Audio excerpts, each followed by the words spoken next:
اعوذ باللہ من الشیطان الرجیم، بسم اللہ الرحمن الرحیم۔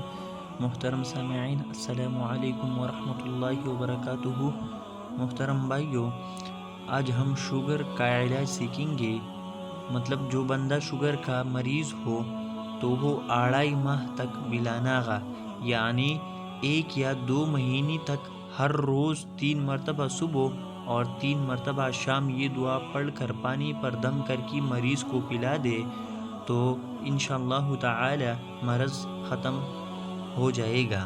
تو وہ دعا یہ ہے: اعوذ باللہ من الشیطان الرجیم، بسم اللہ الرحمن الرحیم، ربی ادخلنی مدخل صدق و اخرجنی مخرج صدق واجعل لی من لدنک سلطانا نصیرا۔